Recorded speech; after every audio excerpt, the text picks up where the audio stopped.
Dari sorot matanya sepertinya ada sesuatu yang mau disampaikan oleh Ocong Pak Jalil. Apakah mungkin beliau dendam dengan Dewi? Dan sebenarnya siapa yang telah melakukan hal yang tidak terpuji ini kepada Pak Jalil si wajah imut hingga nyawanya bisa melayang? Guys, saat acara pemakaman juga, nampak sosok Pak Jalil berada di belakang mereka. Kalian juga pasti memperhatikannya. Dalam cerita kali ini, nampaknya akan membawa kita untuk mengungkap siapa orang sebenarnya yang telah melakukan hal tidak terpuji ini kepada Pak Jalil. Dan apa motif dibalik semuanya. Jadi guys, bagaimana menurut kalian siapakah orang yang sudah membuat hingga Pak Jalil meninggoy? Apakah Dewi sang Nona Elin? Apakah sosok pemuda ini? Silahkan tuliskan jawaban kalian di kolom komentar guys. Kita diskusi bareng, nanti kita bacakan di episode selanjutnya. Jika memang benar Nona Elin yang melakukannya, buat apa sebenarnya dia melakukannya? Apakah agar rahasianya tidak terbongkar? Tapi bukan hanya Pak Jalil loh yang mengetahui rahasia Nona Elin, tapi juga Pak Rungkat juga mengetahui hal tersebut. Jadi gimana nih menurut kalian? Mungkin tidak. Lalu apakah pemuda yang ditanyakan oleh Pak Jalil saat malam itu? Jangan-jangan pemuda tersebut mengetahui bahwa Pak Jalil mempunyai uang yang banyak dan tinggal sendiri, sehingga bisa saja pemuda tersebut melakukan hal tersebut? Atau malah jangan-jangan guys, Pak Jalil meninggal gara-gara kesetrum listrik? Karena saat dia cerita sendiri, tepat di belakangnya ada kipas angin dan colokan listrik. Bisa aja kan, karena tidak sengaja dia tersengat listrik, lalu meninggal deh.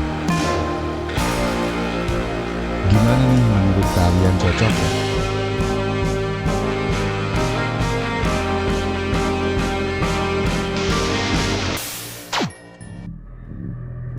Astagfirullahalazim.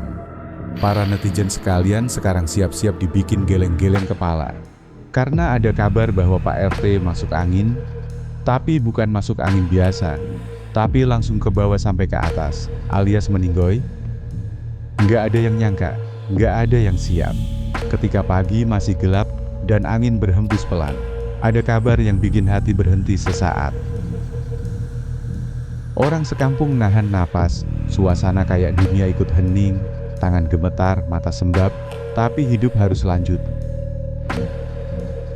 Iya, kadang hidup kayak drama, sedih tapi harus tetap dijalani, biar kita bisa kuat. Dan di saat yang genting, muncul satu sosok yang ditunggu. Pak Haji datang. Tenang, sopan tapi penuh wibawa. Langsung bawa suasana jadi sakral. Tapi saat Pak Haji nanya penyebab meninggalnya, beliau cuma bisa ngangguk, tapi dalam hatinya bertanya-tanya. Rasanya ini tidak mungkin bisa sampai seperti ini. Prosesi dimandiin, baju diganti, terus diarak ke peristirahatan terakhir. Tangisan pun mulai berjatuhan tanpa suara. Lu orang yang paling ngerti gua, kita sama-sama susah, sama-sama berjuang, dan sekarang lu udah tenang. Lu gak perlu lagi mikirin makan buat besok, gak perlu lagi pura-pura kuat setiap hari. Kalau ini jalan yang Allah kasih, gua ikhlas. Kalau bisa, sesekali, datanglah ke mimpi gua ya. Satu demi satu orang pamit, tapi ternyata bukan drama kalau nggak ada gosip. Bang, katanya Pak RT meninggalnya kayak bukan karena masuk angin, katanya sih kayak dianiaya. Suasana berubah dari duka jadi kecurigaan, tapi Pak Rungkat langsung maju. Udah, orang udah meninggoy, jangan dijadikan bahan omongan. Seketika, semua diam. Karena kadang yang paling menyeramkan bukan hantu, tapi mulut manusia.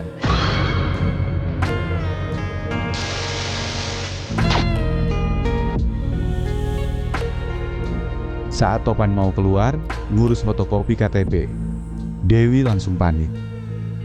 Siapa sih yang gak takut? Kadang bukan hantunya yang bikin ngeri, tapi kenangannya. Topan coba nenangin. Ya masa lu takut, bab hidup lagi. Tapi, jujur, yang namanya kehilangan kadang justru kerasa lebih nyata saat semua udah pergi. Dan terakhir, sebelum layar hitam, satu pertanyaan mengudara. Itu siapa barusan yang ngetuk pintu?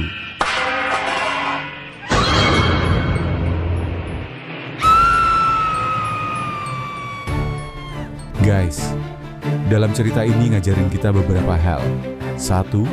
Hargai orang terdekat kita. 2. Jangan gampang percaya, tapi jangan juga gampang ngegosip. Orang udah meninggoy, yang bener itu didoain, bukan dijadiin bahan gosip. Dan hargailah orang selagi mereka masih ada. Kadang kita baru sadar berharganya seseorang pas sudah nggak bisa lihat mereka lagi. 3. Dan yang paling penting, jangan pernah ngeremehin masuk angin. Karena bisa jadi, itu bukan sekadar masuk angin.